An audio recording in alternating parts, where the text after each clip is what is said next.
কি সুন্দর টমেটো দেখুন। কালকে দেখাচ্ছিলাম না যে গাছগুলো একদম ঝিমিয়ে পড়েছে, মরে একদম মরে যাচ্ছিল। তো খাবার দেওয়ার জল দেওয়ার পরে দেখো টমেটো গাছগুলো কি সুন্দর, একটা একটা গাছে কত করে টমেটো ধরেছে দেখেছো। আর টমেটোগুলো কি বড় বড় হয়ে গেছে দেখো, একটা গাছে 5-6টা করে টমেটো। এটাই 6টা টমেটো, এটাতে দুটো হয়েছে, একটা বড় একটা ছোট, না 3টে, একটা হয়েছে।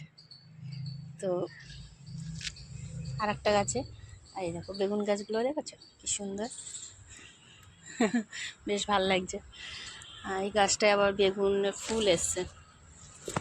আর একটা টমেটো গাছে, এই গাছটায় দেখো এটাতেও টমেটো ধরেছে দেখো। সব গাছগুলো কালকে ঝিমিয়ে পড়েছিল না। আর এই যে রানী, ফুলের রানী একটা ভর্তি হয়ে গেছে কুঁড়ি আবার। এই টমেটো গাছটায় ফুল এসে কি সুন্দর টমেটো ধরেছে, এই যে এই দেখো টমেটো ধরেছে। তো এই যে সব, তো বেশ ভালো লাগছে। দেখো দেখেছো একটা একটা গাছে অনেকগুলো টমেটো, 5টা 6টা করে টমেটো ধরেছে।